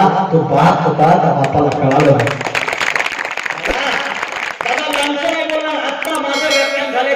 घरी गेल्याच्या नंतर इथं बसलेल्या प्रत्येक पोरानं स्वतःच्या कपड्याचं कपाट काढायचं आणि बापाच्या कपड्याचं कपाट काढायचं. छाती ठोकपणे सांगतो, तुमच्या कपड्यामध्ये एकाही कपड्याला ठिगळ लावलेलं शेत सापडणार नाही, पण तुमच्या बापाच्या कपड्याला असंख्य ठिगळ असलेली कपडं बापाचे तुमच्या घरात असतील. बाप स्वतःचं आयुष्य फाडतो, पण लेकराच्या आयुष्याला साधा धागा सुद्धा उसू देत नाही. त्याला बाप म्हणतात. त्या बापाचं पावित्र्य तुम्हाला या जयंतीच्या निमित्तानं लाभावं. मासाहेब जिजाऊंचं नाव घेतलं की आम्हाला आनंद वाटतो, पण आम्ही आमच्या घरातल्या जिजाऊंना किती इज्जत देतोय याचा विचार करून मी महाराष्ट्रामध्ये संगत फिरतोय ना दादा, मला माहित नाही माझ्यावर काय बदल होईल. आज 20 फेब्रुवारी तुमच्या गावामध्ये शपथ घेऊन सांगतो, माझ्या युट्यूबला किती भाषण आहेत सर, देवा शपथ माहित नाही. कोण टाकतंय त्याला काय कमेंट येतात, काय लाईक येतात, काय नाही, मी एकदाही बघितलं नाही, बघणार पण नाही. पण एक गोष्ट सांगतो, आपले युट्यूबवरचे भाषण ऐकून 47 पोरांनी मायबापाला घरात घेतलंय ना, चला आपलं सार्थकीकरण झालं आयुष्याचं, की आपल्या मायबापाला घर भेटतो. बरीच लोक मला म्हणतात, सर तुम्ही आई वडिलांच्याच विषयावर जास्त बोलता. अरे हो दादा, या काळामध्ये पोट भरेपर्यंत आणि पोट भरलं तरी न संपणारा विषय म्हणजे माय बापाचा विषय. दादा, त्या छत्रपती शिवाजी महाराजांचं नाव घेतो ना, त्या शिवाजी महाराजांनी जर मासाहेब जिजाऊंसाठी एवढा अट्टहास केला असेल आणि महाराष्ट्रामध्ये जिजाऊंच्या नावाने वृद्धाश्रमाची निर्मिती होत असेल, तर मला सांगा, हा शिवविचारांचा सन्मान आहे का अपमान आहे? अरे हा अपमान आहे, तो होऊ नये. माई इतकं मोठं दैवत नाही, बापा इतकं मोठं दैवत नाही. मी कीर्तनकार असून एक वाक्य नेहमी सांगत असतो, हे वाक्य काळजावर लिहून ठेवा. एखाद्या वेळेला तुम्ही मंदिरामध्ये देवाच्या पाया नाही पडले ना, काही फरक पडत नाही. रोज मायबापाच्या पाया पडा, देवाला तुमच्या दारामध्ये येऊन उभं राहावं लागेल. एवढी ताकद मायबापाच्या सेवेत आणि तुमच्या पुण्यात आहे, एवढी ताकद. पण झालंय काय दादा, आम्ही महाराष्ट्रावर सांगत फिरतोय नम्र व्हा, पण पोर नम्री झाली. इकडला भाग मला माहित नाही, पण बऱ्याच भागात पोर मित्राच्या आईला निवडून म्हणते, मित्राच्या आई आली ना, काय काकू, कशाला काकू, बऱ्या आहेत का काकू, म्हातारी गेली खोकू खोकी, तिच्याकडे बघायला तयार नाही. ही पोरं काय करतात, मित्राच्या माईला फार गोड बोलतात. हीच पोरं कधी कधी गोसेवक होतात, मोटरसायकलवरून गाईच्या पाया पडतात, बस स्टँडला दर्शी गाई असतात. हे इम्प्रेशन हाणण्याच्या नादात तिथं गाईच्या पाया पडतात.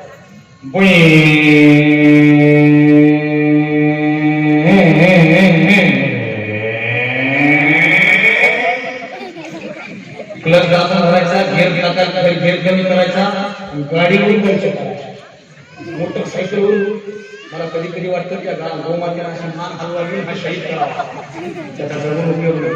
मी म्हणाल का ही शेतामध्ये जाऊन गाई पाणी वाजवतो मी ह्या धंद्यासाठी वाढले जातो. गाई आणि पण घ्या फेकून त्या जनावर टाका इकडून मला गाळा करायचा आणि तुला दूध काही जमिनी देऊन आणि येतो. म्हणजे आम्ही काय करतोय, मित्राची गाय रस्त्यावरची गाय हिला नमस्कार करतोय, घरातली माय गोठ्यातली गाय हिला पाणी पाजायला तयार नाही. दादा हो, या शिवजयंतीच्या निमित्तानं घरातली माय गोठ्यातली गाय तिच्या चरणासमोर तुम्ही नतमस्तक व्हायची जिद्द गुरुमित्रीच्या मनामध्ये यावी आशावा व्यक्त करतो. इथं आल्यापासून मी भवानी मातेच्या मंदिरात गेलो, तिथं नारळ फोडायला लागलो, चौकात आलो तिथं नारळ फोडायला लागलो, इथं आलो इथं नारळ फोडायला लागलो, इथं सुद्धा नारळ फोडायला लावलो. आणि नारळ फोडत असताना पाणी निघालं, सगळ्यांनी टाळा वाजवला. आपण आयुष्यामध्ये देवाच्या समोर जे नारळ फोडतो ना, दुकानात नारळ घ्यायला गेलं काय करता आपण, पहिलं करता हलवून बघतो की पाणी आहे का. पाण्याचं घेता का बिन पाण्याचं घेता, कशामुळं मलाही माहित नाही, कोणालाच माहित नाही देवाला पाण्याचं नारळ का लागलं, पण देवाच्या चरणासमोर पाण्याचंच नारळ असतं. आणि दादा एक गोष्ट बोलू, आपलं आयुष्य म्हणजे नारळ आहे, आपल्या नारळाचं खोबरं म्हणजे आपला बाप आहे, पाणी म्हणजे आपली माय आहे. ज्या दिवशी ते खोबरं संपलं, ज्या दिवशी ते पाणी संपलं, आपलं आयुष्य फक्त वरवटी आहे, वरवटी.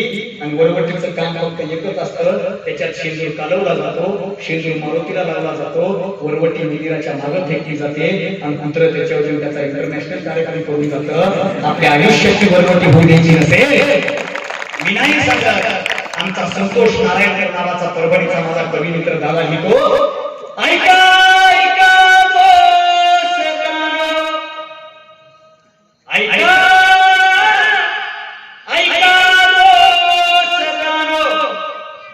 माया बाबाची कहाणी बनणारी खोल मायनाचं पाणी मायनाचं पाणी मायनाचं पाणी. म्हणून जोपर्यंत त्याला पाहा. आणि हे प्रयत्न करत सर महाराष्ट्रावर फिरतोय, तुम्ही माझ्या घरी या. मला महाराष्ट्र शासनाने 51,000 रुपयाचा पुरस्कार दिला, महाराष्ट्र शासनाने त्यांच्या बॉडीवर घेतलं होतं. मी महाराष्ट्र शासनाचा स्वच्छतेचा ब्रँड अँबॅसेडर म्हणून महाराष्ट्रावर फिरत होतो. महाराष्ट्रातल्या प्रत्येक तहसील कार्यालय, जिल्हा कार्यालय याच्या माध्यमातून सगळीकडे फिरत होतो. महाराष्ट्राचा ब्रँड अँबॅसेडर म्हणून जात असताना तत्कालीन मुख्यमंत्री पाणी पुरवठा मंत्री यांच्या हस्ते माझी नियुक्ती केली होती. मला 51,000 रुपयाचा पुरस्कार दिला होता, त्याच्यासोबत एक मोठा कथी चेक दिला होता. सर माझ्या बक्षिसामध्ये ते 51,000 रुपयाचा चेक प्रसिद्ध म्हणजे लावला नाही शोकेस मध्ये, पण जत तालुक्यात गेलो होतो. जत तालुक्यात बंधन करून निघत असताना एका 70 वर्षाच्या म्हाताऱ्याने माझ्या हातामध्ये 50 रुपयाची नोट ठेवली होती आणि वाक्य वापरलं होतं, पुरा कुठलाहीच माहित नाही, कुठल्या गावातलाच माहित नाही, कुठल्या घरातून आलास, कुठून आलास मला काही माहित नाही, पण माय बापावर बोलतोस, लई चांगलं बोलतोस, माझ्यातर्फे हे 50 रुपये तुला बक्षीस. ते 50,000 रुपये माझे जीवन चालवण्यासाठी उपयोगाला आले, पण ते 50,000 एकीकडं आणि जे 50 रुपये मला एका बापाने दिले, त्याच्यातून जी प्रेरणा मिळाली ना, ती प्रेरणा आयुष्यभर हे काम करत फिरायचंय. माझ्यामुळे काय बदल होते माहित नाही, पण माझ्या मित्रांना मला एक स्क्रीनशॉट मध्यंतरी व्हॉट्सअपला पाठवला होता. युट्यूबला एकाने कमेंट केली दादा माझ्या व्याख्यानाच्या खाली, तो म्हणला सर माझं हेअर सलूनचं दुकान आहे आणि हेअर सलूनच्या दुकानामध्ये मी रोज होम थिएटरवर तुमचं भाषण लावतो. मला माहित नाही काय बदल होतो का नाही, परिवर्तन होतं का नाही, पण सर मी तुम्हाला सांगू इच्छितो की माझ्या दुकानाच्या समोर एक टपरी आहे आणि त्या टपरीवाला पोरगा मायबापाला सांभाळत नव्हता. 1.5 महिने तुमचं भाषण ऐकल्याच्या नंतर आज त्या पोरानं मायबापाला घरात घेतलंय. आपल्यासाठी ही गोष्ट आली, आपल्याला दुसरं काही नाही पाहिजे दादा, हे मिळवू शकतो, त्याच्या इतकं मोठं समाधान नाही. मी कीर्तनकार म्हणून महाराष्ट्रावर फिरतो, मी कीर्तनकार फक्त माझ्या बापाची इच्छा पूर्ण करण्यासाठी झालो. माझा बाप सालगडी म्हणून काम करतो माय मावल्या हो, आणि माझा बाप जिथं सालगडी म्हणून काम करायचं ना तिथे एक महाराज आले, माझे वडील मला म्हणले तुला काय व्हायचं? म्हणलं पप्पा आपल्याला इंजिनियर व्हायचंय. ते म्हणले मला इंजिनिअरिंग मधलं काय कळत नाही, माझी इच्छा आहे तू महाराज हो. म्हणलं मुलीच्या डोक्यामध्ये महाराजकीचं काय? ते म्हणले नाही नाही तू महाराज हो. बाप म्हणला म्हणून हा पोरगा महाराज झाला. मला बरेच जण म्हणतात दादा तुमचे व्याख्यान जोरदार चालू आहे, मग तरी तुम्ही कीर्तनाकडे वळले कस काय? त्याला उत्तर देताना सांगितलं होतं शिक्षण घेणं, पॅन्ट शर्ट घालून काम करणं ही माझी गरज आहे, पण बापाची इच्छा पूर्ण करण्यासाठी वारकरी संप्रदायाचा प्रचार करणं हे माझं कर्तव्य आहे. गरज आणि कर्तव्य या दोन्ही गोष्टी घेऊन महाराष्ट्रभर अविनाश भारती फिरतोय. मग मी असं बोललो आणि निघून गेलो की लोक गजानन सरला भेटते. नंबर बघू कालच्या महाराजाचा, कालच्या वाक्याचा नंबर बघू, त्यांच्याकडून नंबर घेऊन मला फोन करते. हॅलो अरे पुन्हा यायचं का नाही हो तुम्हाला इकडं? कुठं इकडं उदगीर बाजूला यायचंय का नाही? झालं काय? तुम्हाला बोललं शिवाजी महाराजांवर बोलायला, शिवाजी महाराजांच्या जीवनावर बोलायचं, आपल्याला गपचूप पाकिट घ्यायचे निघून जायचे. मी म्हणलं झालं काय? तुम्हाला का करायचं? तुम्ही म्हणले आई वडिलांना सांभाळत नाही, ते असं तसं म्हणून, आणि तुम्ही बोलून निघून गेले. दुसऱ्या दिवशी मी गावामध्ये चहा प्यायला गेलो तर लोक माझ्याकडे असे बघत होते जसं काय मी शाहिस्ते खान आहे, अफजल खान आहे. आपलं झालं काय? ते असा घोटाळ्यामध्ये मी आई वडिलांना सांभाळत. दादा सगळ्यांच्या चरणावर प्रार्थना आहे, त्यांच्या इतकं मोठं दैवत कुठलंच नाही. माझं जी टॉकीजला कीर्तन झालं त्यांच्या प्रोमुलाईला 4 वाक्य दिले होते, ते वाक्य सांगतो आणि थांबतो. आम्ही आमची पोरं म्हणतात आम्ही मायबापाला सांभाळत नाही का? आमच्या मायबापाने आमच्यासाठी काहीच केलं नाही. त्या पोरांसाठी एक वाक्य, तुम्ही घर बंगला आणि इमारत बांधत असताना तुमच्या इमारतीमध्ये, तुमच्या घरामध्ये, तुमच्या वाड्यामध्ये देवघर नाही बांधलं तरी काही फरक पडणार नाही, पण म्हाताऱ्या मायबापाला उठ आणि बस करता येईल अशी एक साधी खोली त्यांना बांधून द्या. तुमचं अख्खं घर देवघर झाल्याशिवाय राहणार नाही. एवढी ताकद त्यांच्या सेवेत आहे. अरे मायबापांनी माझ्यासाठी काय केलं, मायबापांनी माझ्यासाठी काय केलं याचा विचार करण्यापेक्षा मी माझ्या मायबापासाठी काय करू शकतो याचा विचार करा. मिशीवर ताव द्या, मांडीवर ताप द्या आणि स्वतःला मर्द म्हणून घ्या. आणि मायबापाच्याच नावाला लढायचं असेल तर उद्या उदगीरला जा आणि कृषी सेवा केंद्रातून रोगड विकत घ्या. आधी रोगड घ्या, मग फाशी घ्या. मला तुमचा जगून उपयोग नाही. मायबापापेक्षा मोठं दैवत या जगाच्या पाठीवर कुठंच नाही. मला बोलवलं, 4 गोष्टी करायच्या. पहिल्या गोष्टी या संयोजन समितीसाठी, आयोजकांसाठी जोरदार टाळ्या वाजवा, जोरदार.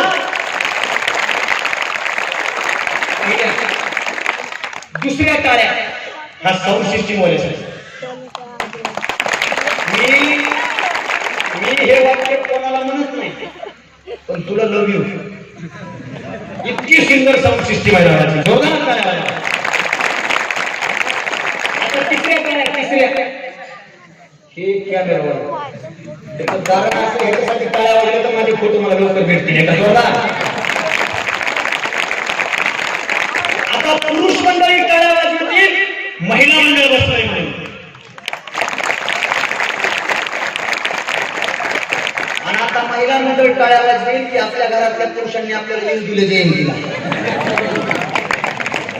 आणि तुमच्या गावातल्या सगळ्या पुरुषांचं कौतुक याच्यासाठी की तुम्ही शिवजयंतीमध्ये माय मावल्यांना येऊन दिलं नाही. तर बऱ्याच भागातलं आपल्या घराला शोधतोय का, आपण बाहेर जायचं असतंय का नाही. अरे शिवचरित्रात आले पाहिजे म्हणून एकदा तुम्ही हे सगळ्यांसाठी जोरदार करायला बसले.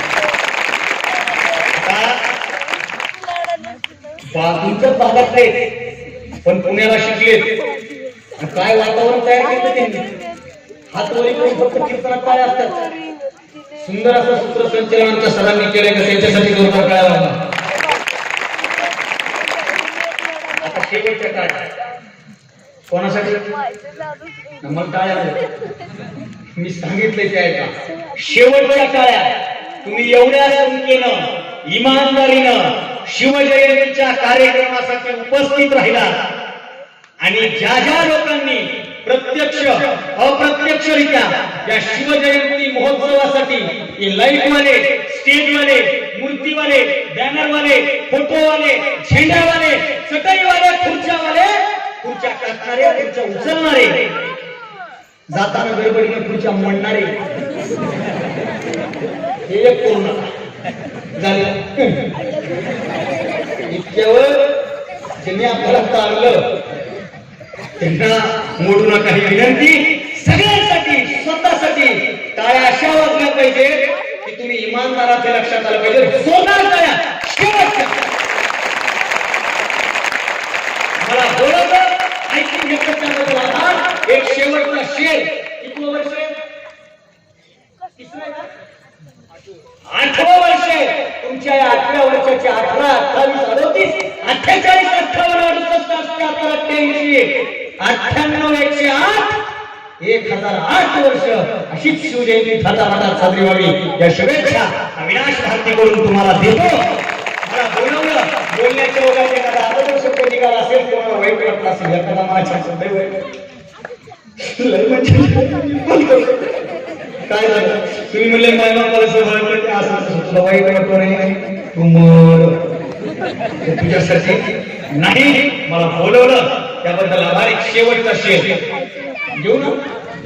शेवटचा शेर जरा सुनणे का पण त्याच्या अगोदर आपण घोषणा देऊया. घोषणा देत असताना कान डोळे मेंदू उघडा ठेवून घोषणा माझ्या पाठीमागं द्यायची. हा प्रौढ